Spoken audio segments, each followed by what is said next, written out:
जिंदाबाद जिंदाबाद शंकर भैया जिंदाबाद चंद्रशेखर भैया जिंदाबाद विनोद भैया जिंदाबाद विनोद भैया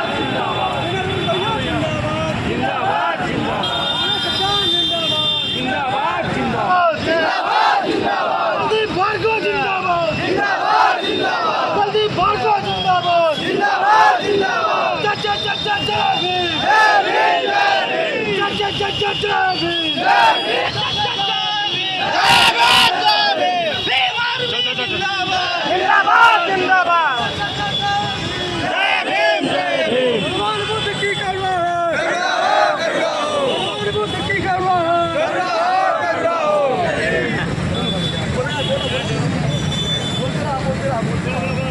चंद्रशेखर भैया जिंदाबाद चंद्रशेखर भैया जिंदाबाद कुलदीप भार्गव जिंदाबाद कुलदीप भार्गव जिंदाबाद कमलेश भैया जिंदाबाद कमलेश भैया जिंदाबाद भीम आर्मी जिंदाबाद भीम आर्मी जिंदाबाद विनय रतन सिंह जिंदाबाद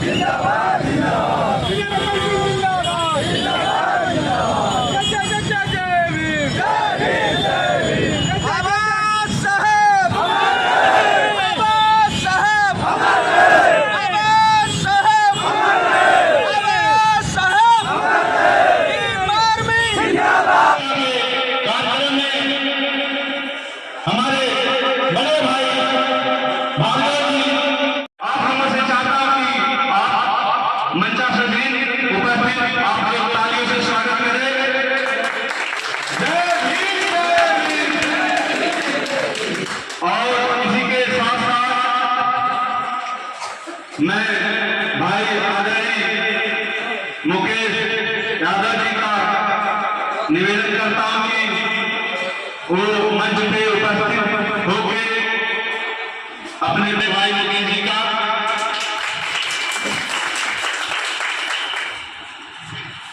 सभी साथियों को जय भीम। मेरे जितने माता बहन आए हैं मैं उनका स्वागत करता हूँ। मुख्य अतिथि का कमलेश सचान प्रदेश कमेटी में स्वागत और अभिनंदन करता हूँ। मैं आदरणीय गुरुजी जावेद पठान जी का मैं स्वागत और अभिनंदन करता हूँ। मेरे गुजरात से चल के आए हुए अकबर भाई का मैं स्वागत और अभिनंदन करता हूँ। मैं सोनू बड़े भाई सोनू राव का भी मैं स्वागत और भीम आर्मी मेरे चंद्रशेखर भैया का कहना है कि भीम आर्मी को मजबूत करो। जब संगठन मजबूत रहेगा तो हमारी पार्टी भी मजबूती से चलेगी। जब संगठन ही नहीं मजबूत रहेगा तो पार्टी कहाँ से जकड़ के रखना है, मजबूती के साथ गाँव गाँव जाके सबको जोड़ना है और भीम आर्मी को मजबूत करना है। आजाद समाज पार्टी को चंद्रशेखर भैया जिंदाबाद के चरणों में नमन करते हुए बहुजन समाज में जन्मे तमाम संतों गुरुओं महापुरुषों के चरणों में नमन करते हैं। मित्रों साथियों, बड़ी खुशी की बात है कि आज संत कबीर नगर की धरती पर जो है पूरे प्रदेश में एक अलग जगाने वाले जो 24 घंटे में मुझे लगता है सोते झेल रही है, तमाम समस्याओं से लड़ रही है, जो कोई साथ देने वाला नहीं है, उनका साथ लगातार रात दिन अपने जान हथेली पर रख करके हमारी लड़ाई लड़ने वाले बड़े भाई आदरणीय श्री कुलदीप भार्गव जी का मैं तहे दिल से संत कबीर नगर धरती पर स्वागत एवं अभिनंदन करना चाहता हूँ। साथियों, आप लोग जोरदार तालियों से स्वागत करिए। और इसी के साथ हमारे आदरणीय बड़े भाई विकास बाबू जी जो एडवोकेट हैं, हमारे ही आप सभी लोगों का समाज में जन्मे संतों गुरु महापुरुषों को नमन। और आज इस संत कबीर नगर की धरती पे भीम आर्मी के प्रदेश संयोजक बड़े भाई कुलदीप भार्गव जी का प्रथम आगमन पे मैं उनका बहुत बहुत स्वागत और अभिनंदन करता हूं। और हमारे बड़े भाई कमलेश सचान जी प्रदेश कोर कमेटी सदस्य, मैं बड़े भैया का भी संत कबीर नगर की धरती पे बहुत बहुत स्वागत अभिनंदन करता हूं। साथियों, मैं सोनू कुमार राव आज जो इस कार्यक्रम में हमारे प्रदेश अध्यक्ष जी द्वारा जो भी दिशा निर्देश दिए जाएंगे, मैं आप लोगों से उम्मीद करता हूं कि आने वाले कुछ समय में हम लोग इतना मजबूत हो जाएंगे जिले में। और मैं सभी साथियों से ये उम्मीदें करता हूं कि आज आप लोगों ने जो भी अपना समय योगदान संगठन को दिया है और बीते 2-4 महीने के अंदर में आने वाला समय हम ये लोगों का है।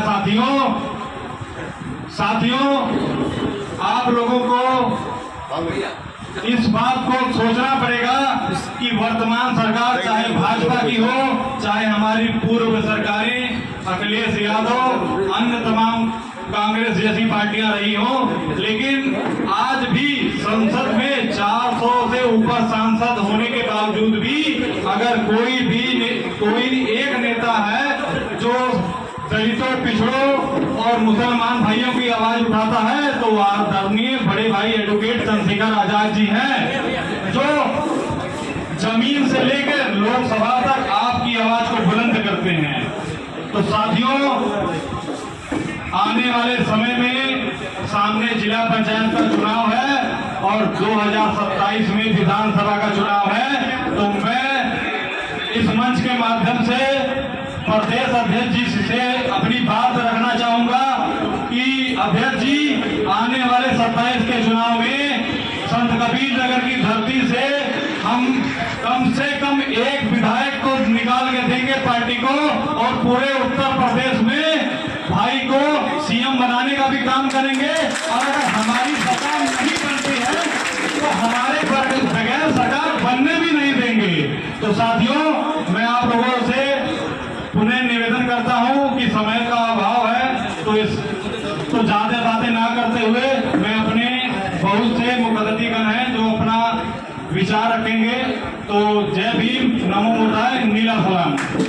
क्रांतिकारी जय भीम, नमो बुद्धाय, नीला सलाम पेश करते हैं। साथियों, बहुजन समाज में जन्मे सभी संतों, महापुरुषों के चरणों में खुद को समर्पित करता हूं।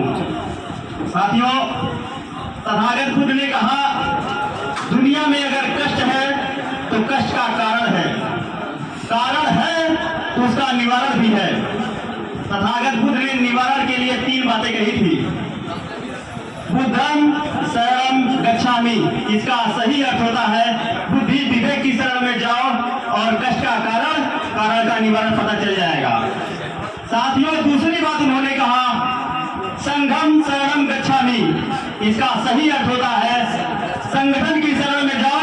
संघ माने होता है संगठन की शरण में जाओ, कष्ट का कारण का निवारण पता चल जाएगा। साथियों, तीसरी बात तथागत बुद्ध ने कहा, धम्मम शरणम गच्छामि, इसका सही अर्थ होता है ज्ञान की शरण में जाओ, कष्ट का कारण का निवारण पता चल जाएगा। इसी तीनों बातों को बाबा साहब ने कहा, शिक्षित बनो, संगठित रहो, संघर्ष करो। साथियों, भीम आर्मी एक सामाजिक संगठन है। आप लोग जानते होंगे कि यह कार्यक्रम भीम आर्मी का है। भीम आर्मी एक सामाजिक संगठन है। बाबा साहब के द्वारा दिए गए जो अधिकार है, ये जो सरकारें वर्तमान में है और जो पीछे सरकारें रही है, ये हमारे अधिकारों को खत्म करने का काम करेंगे धीरे धीरे। उन्हीं अधिकारों को बचाने के लिए और हमारी बहन बेटियों पे जो अत्याचार होता है उसे रोकने के लिए संगठन बनाया गया है। हम आप सभी साथियों से गुजारिश करेंगे कि भीम आर्मी को ज्यादा से ज्यादा मजबूत करें ताकि हमारी बहन बेटियों पे अत्याचार कम हो और हो सके तो होबे ना करे। आप किसी जानकार आदमी से पूछिएगा कि सबसे ज्यादा किस समाज की बहन बेटियों की इज्जत लूटी जाती है।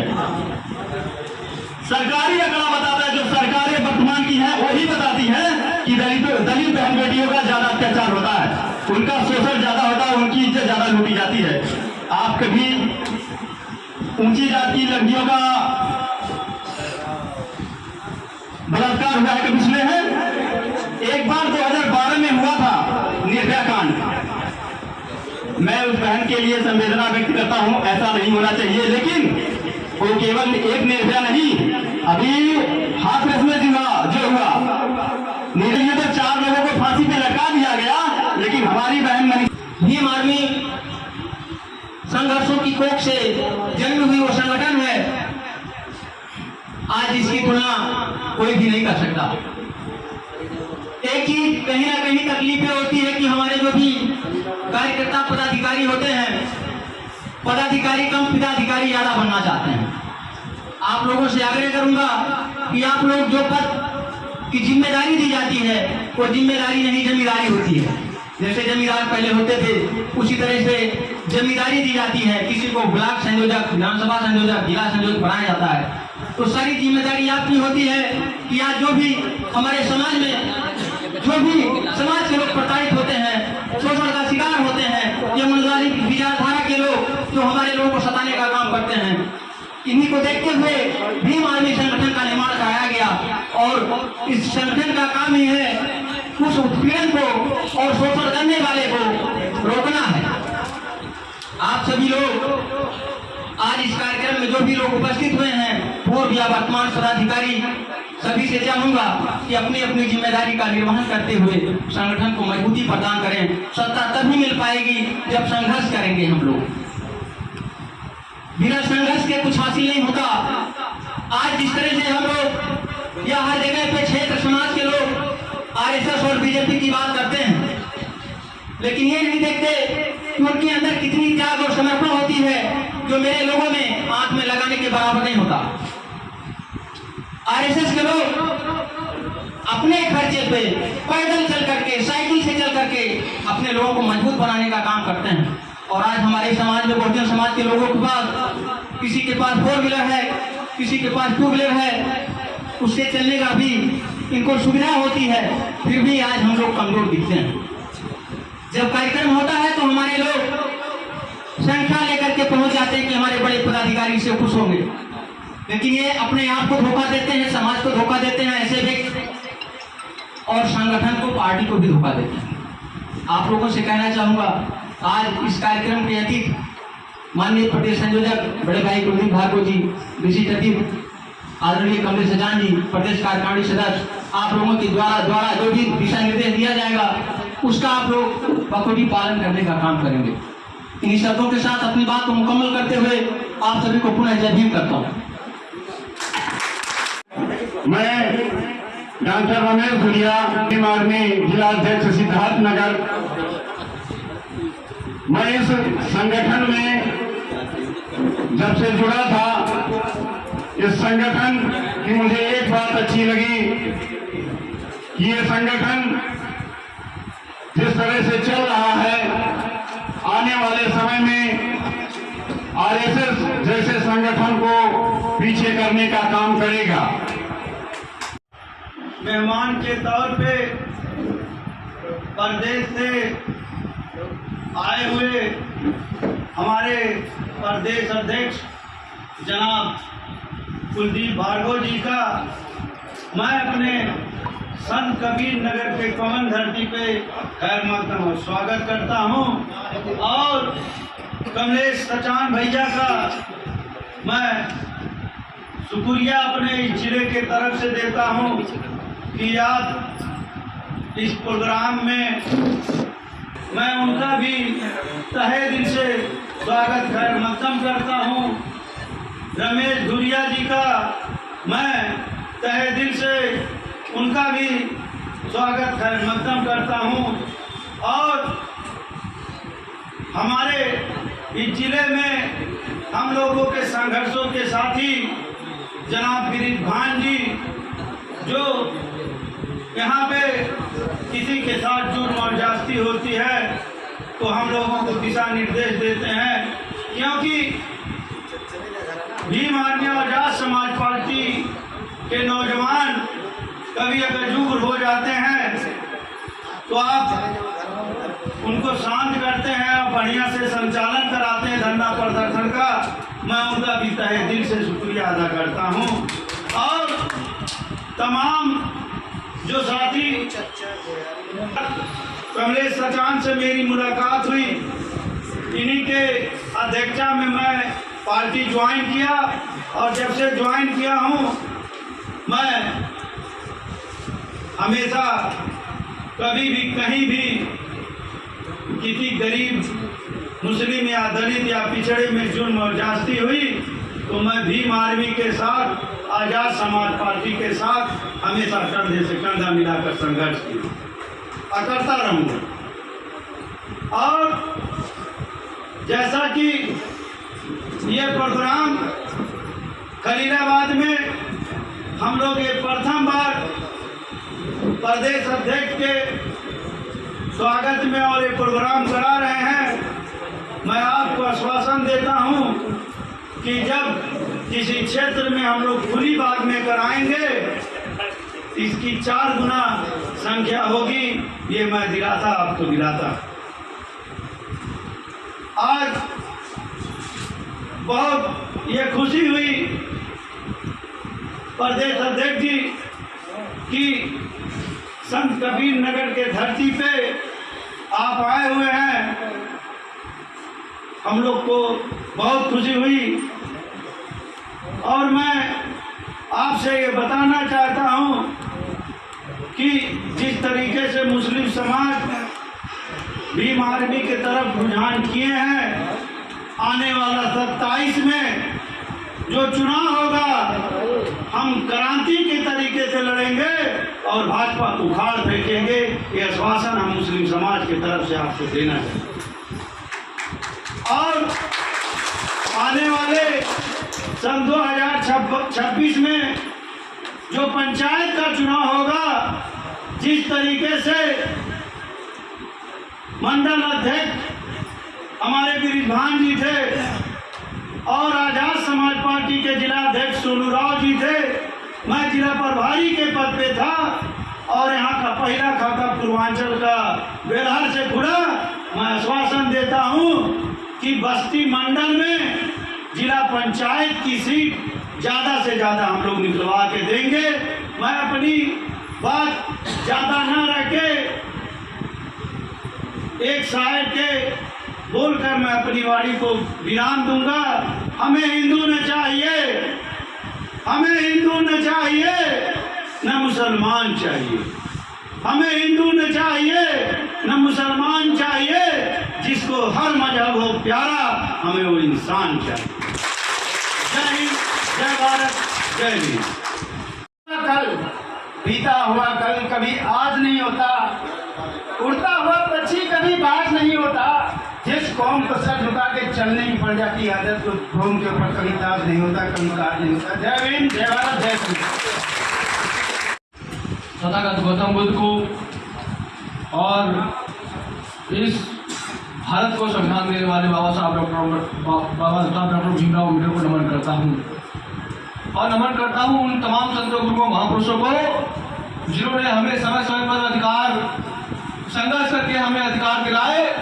उन तमाम गुरुओं महापुरुषों को नमन करता हूँ। अपनी बात साथियों, आज चूंकि माननीय प्रदेश अध्यक्ष जी आज के मुख्य अतिथि हैं और हमें सबको उनको समय देना चाहिए, क्योंकि आज संगठन के निर्माण पे चर्चा होनी है और ये चर्चा बहुत लंबी होगी, क्योंकि आपसे माननीय अध्यक्ष आपसे मुखातिब होंगे, एक एक व्यक्ति से वो बात करेंगे, तो हमें आज समय उनको देना चाहिए। हमें जो माननीय अध्यक्ष जी के जो दिशा निर्देश हैं उनको सुनने की तरफ हमें ध्यान देना चाहिए। और हम जब माननीय अध्यक्ष जी बोले तो मैं ये चाहूंगा कि प्रत्येक व्यक्ति उनकी बात को सुने, क्योंकि ये सिर्फ अभी के लिए नहीं, ये संगठन के भविष्य में निर्माण के लिए बहुत ही आवश्यक, बहुत जरूरी होगा। हम बहुत सारी बातें यहाँ पर हम मन से कह सकते हैं कि हम चंद्रशेखर भाई को पीएम बना सकते हैं, मुख्यमंत्री बना सकते हैं, हम में से कई लोग बैठ के विधायक बन सकते हैं, जिला पंचायत सदस्य बन सकते हैं, पर साथियों मैं एक बात कहना चाहूंगा, ये कुछ भी संभव नहीं है अगर आपका संगठन का निर्माण आपका सही तरीके से नहीं होगा।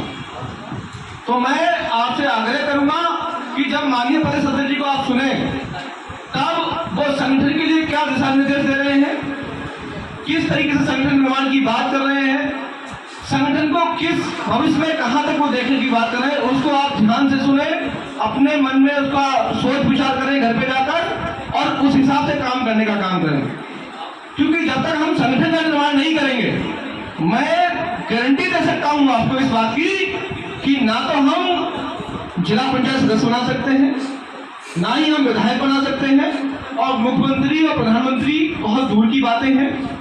उसकी तरफ हमें ध्यान देने से पहले हमें संगठन निर्माण की तरफ ध्यान देना चाहिए, ये सच्चाई है। दूसरी बात, आप उन पार्टियों की तरह आप ना बने। जैसे ही विधायकी का चुनाव आता है तो उनके नेता मुख्यमंत्री अपने आप बन जाते हैं, और जब लोकसभा का चुनाव आता है तो उनकी सबकी जुबान पे उनके नेता का नाम होता है, और उनसे अगर पूछोगे तो प्रधानमंत्री कौन बन रहा है तो उनके ही नेता बन रहे हैं। तो ऐसे लोग ना बने, मेरी आपसे विनती है। क्योंकि सच में हमें संगठन का निर्माण जमीनी स्तर पर, ग्रास रूट लेवल पे हमें करना पड़ेगा, और जब तक हम नहीं करेंगे साथियों, सब धोखेबाजी है, सब ढकोसलेबाजी है, फालतू की बयानबाजी से हमें बचना चाहिए। मेरा ये अपना मानना है।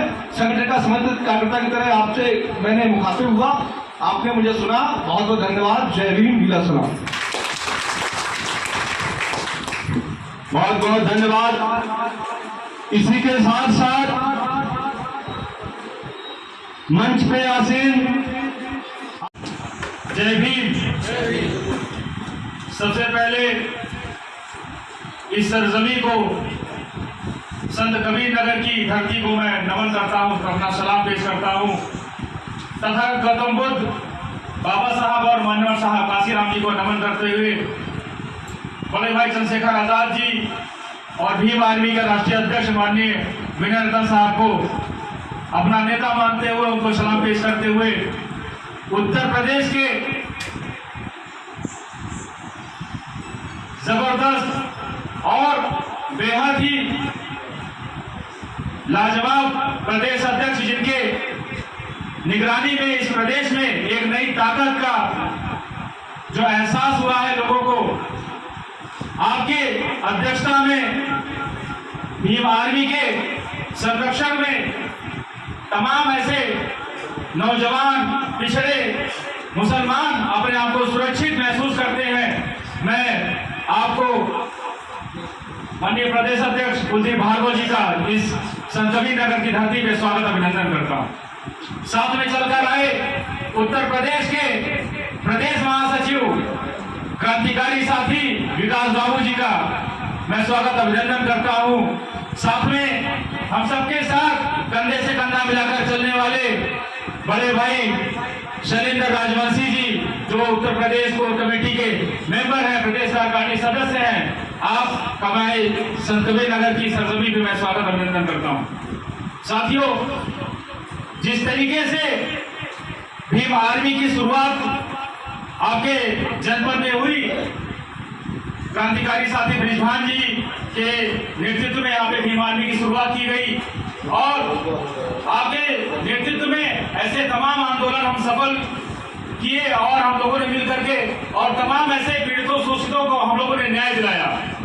आपके टीम के साथ में जिस तरीके से यहाँ गतिविधियां रही हैं, जिस तरीके से तानाशाही का रवैया रहा है, उसको हम लोगों ने मिलकर के मुंहतोड़ जवाब दिया है, वो मात्र भीम आर्मी संगठन की बदौलत।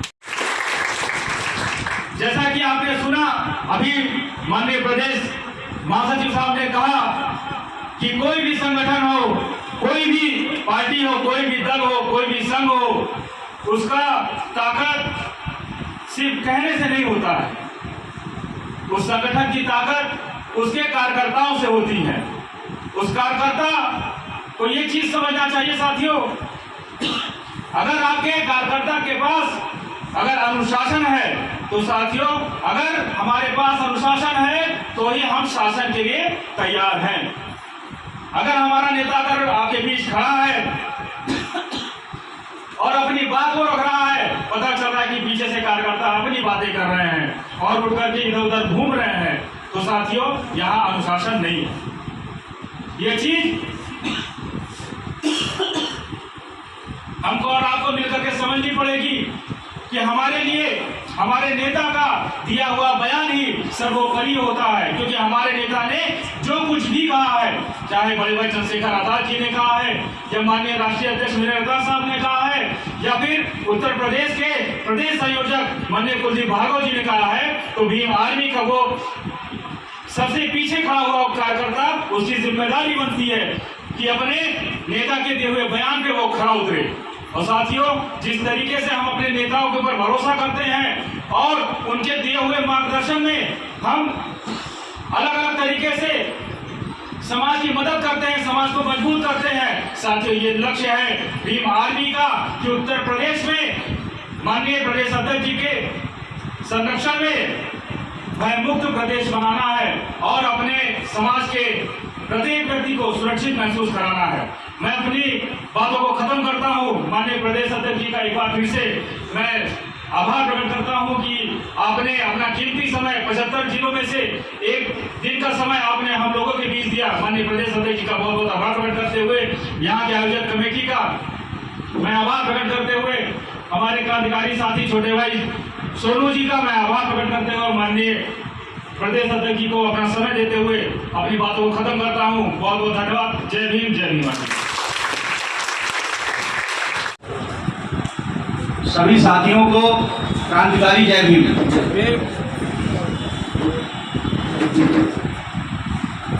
सबसे पहले हमारे साथ इस मंच पर बैठे हुए प्रदेश के सभी पदाधिकारियों सहित इस जनपद और इस मंडल की जितनी भी महान विभूतियाँ बैठी हुई मंच पर, मैं उनका बहुत बहुत आभार व्यक्त करता हूँ। हमारे सभी सीनियर साथी इस मंडल के और जिले के, आप सभी का बहुत बहुत आभार कि आपने बहुत ही कम समय में, मेरे हिसाब से शायद 2 या 3 दिन पहले मेरी बात हुई कमलेश सचान जी से और जावेद जी से, कितने कम समय में आपने एक मीटिंग का आयोजन कर दिया। ये मेरे लिए बड़ी सौभाग्य की बात है। ऐसे समझ लो कि मैं आया, ऐसे ना बुलाए गए नहीं, हम आए हैं जबरदस्ती, क्योंकि बड़ी इच्छा थी और आया तो मुझे खुशी भी हुई कि कुछ आप में अच्छे लोग हैं, अनुशासित लोग भी हैं।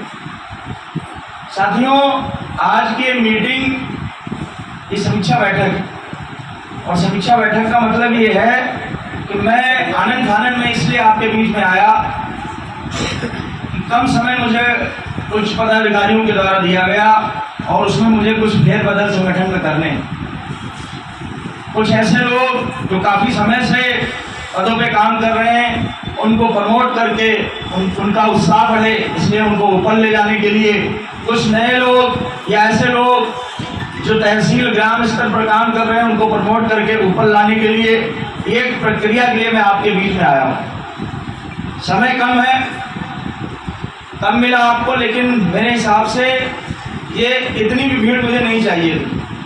मैं अपेक्षा कर रहा था कि मैं जहाँ बैठूंगा वहाँ पर 30-40 लोग ही मेरे लिए ठीक, लेकिन आप ज़्यादा लोग इकट्ठा हो गए, कोई बात नहीं, क्योंकि परिवार के रूप में मैं बातचीत करना चाहता था। हालांकि जब मैं बैठा और आप लोगों ने 2-2 मिनट बोलना शुरू किया तो मैं पहले रोकना चाहता था, क्योंकि समीक्षा बैठक है तो मैं कभी भी समीक्षा बैठक में किसी को भाषण देने की इजाज़त देता नहीं। लेकिन आप कहोगे कि फिर भी क्यों दिया, तो इसलिए दिया क्योंकि एक ही बार 2 बार मेरा आना हुआ है यहाँ पे, तो मैं चाहता था कि सबको 2-2 मिनट सुन लूँ, क्योंकि सुनना भी बहुत जरूरी है, इसलिए हमने आपको रोका नहीं। अच्छी बात है, अच्छे वक्ता है, बहुत सारे और भी साथी बैठे हैं नीचे, वो भी बहुत अच्छा बोलता होंगे, लेकिन उनको मेरी वजह से मौका नहीं मिला, तो मैं माफ़ी चाहता हूँ। जैसा जावेद जी ने कहा कि कम समय में हम बड़े भीड़ पर ज़्यादा लोगों की एक सभा करेंगे, तो मैं सबको बारी बारी वहाँ सुनूंगा और सबको वहाँ मौका मिलेगा। देखो, आज मैंने अपने सभी साथियों को सुना, 7-8 लोगों को, जितने लोगों ने यहाँ बोला। मैं ये चाहता हूँ कि आपके बीच में जब मैं आज बात रखूं तो आप क्या सुनना चाहते हैं वो मैं आपको सुनाऊं। मैं 2 चीज़ें हैं मेरे पास, या तो मैं आपको भाषण दूंगा, उस भाषण में आप अगले 10-15 मिनट जितनी देर में बोलूँगा खूब ताली बजाएंगे, मैं भी खुश होकर जाऊँगा, आप भी खुश होकर जाओगे। दूसरा ये है कि मैं कोई भाषण ना देके आपकी बेइज्जती भी करूँ, आपकी कमियां भी बताऊं और आपको कुछ मैं सिखा के जाऊं। तो आप कौन सा वाला चीज सुनना चाहते हैं, पहला वाला या दूसरा वाला? पक्का? आप देख लेना, इसके बाद में कुलदीप भार्गव मुर्दाबाद फेसबुक पे ट्विटर पे भी हो सकते हैं, क्योंकि मैं बहुत टफ हूँ। जितने लोग मुझे जानते होंगे, मैं ज्यादा मालाओं का शौकीन नहीं, मैं ज्यादा जयकारों का शौकीन नहीं, ना मैं चेला और चमचे बनाने शौकीन हूँ। ये बात आपको बहुत अच्छे से पता है। जो हमारे जिलाध्यक्ष होंगे इस बात को बहुत अच्छे बखूबी जानते होंगे कि यहाँ के जो उच्च पदाधिकारी हैं उनके अलावा मेरी और किसी से कनेक्टिविटी नहीं होती, क्योंकि मैं जिसको जिला अध्यक्ष का पद दे दिया उसको फ्रीडम पूरा देता हूँ कि आपको पूरा अधिकार मिले कि आप अच्छी तरीके से जिले के अंदर में काम कर सके। बताओ मैं सही है गलत? हाँ राकेश भाई, भैया जी आप भी हमारे जिला अध्यक्ष हैं, सही कह रहा हूँ गलत? कभी कोई भी इंटरफेयर किया हमने आज तक नहीं। तो जब दूसरे वाले ऑप्शन में सुनेंगे आप, तो फिर हमारा आज इंटरफेयर पाएंगे, क्योंकि परिवार के बीच में बैठे हुए हैं और परिवार के बीच में अगर हमारी कमियां न बताई गई तो फिर जैसे हम चल रहे हैं वैसे ही हम चलते रहेंगे। चलता रहेगा क्या? जी अच्छा ठीक है। तो आज मैं चाहता हूं कि आज मुझे एक आप प्रदेश अध्यक्ष के तौर पर ना सुने, एक आम कार्यकर्ता के तौर पर सुने, जिससे कि आपको समझ में आए। क्योंकि कभी कभी प्रदेश अध्यक्ष का पद बड़ा खतरनाक होता है, क्योंकि आप में से जब आप सुनेंगे तो बोलेंगे अरे प्रदेश अध्यक्ष, कोई मुझसे सहमत होगा, कोई मुझसे नहीं सहमत होगा। जब आप मुझे कार्यकर्ता के तौर पर सुनेंगे तो आप दिमाग खाली करके सुनेंगे। जितनी देर भी मैं आपको बातचीत करूंगा, मेरा आपसे सिर्फ इतना विनती है कि आप अपने मोबाइल वगैरह साइलेंट कर लो, ठीक? दूसरी आपसे विनती यह है कि आप इधर भागा भोगी मत करो। अगर आपको अभी नहीं बैठ पाते 20-25 मिनट तो आपको कोई बुरा नहीं मानेगा, आप बाहर जा सकते हो। मेरा और निवेदन है कि ये एक बोतल इस रो में दे दो, ये पानी की, एक एक घूंट मार के पीछे भेजते रहो इसको, ठीक? एक वो वाले में दे दो, इधर बताओ बहनों को, एक एक घूंट पी के और पीछे भेज दो। अगले 20 मिनट 30 मिनट आप उठेंगे नहीं, अगर उठे नहीं तो आज तक आपको किसी ने ये नहीं कहा होगा, गारंटी के साथ कह रहा हूं, अगले 30 मिनट में अगर आप अपने अंदर में सुधार करना चाहेंगे तो आपको सुधार वाली लाइन में दे के जाऊंगा। मैंने फिर से कहा, जब मास्टर आता है पढ़ाने, अगर आपने पहले ये समझ लिया कि ये बेवकूफ है, इसको कुछ नहीं आता, तो उसकी पढ़ाई ABCD आपको कभी समझ नहीं आएगी। सबसे पहले हम क्या करेंगे, अपने दिमाग को खाली करेंगे। ये मोबाइल है हमारा, अगर इसकी मेमोरी कार्ड पूरी फुल हो और इसमें हम गाना और वीडियो डालना चाहें तो जाएगा क्या? जाएगा? देखो हाँ ना का भी जवाब देना पड़ेगा, नहीं तो मुझे लगेगा कि आप सोते हुए हो या आप मूड टाइप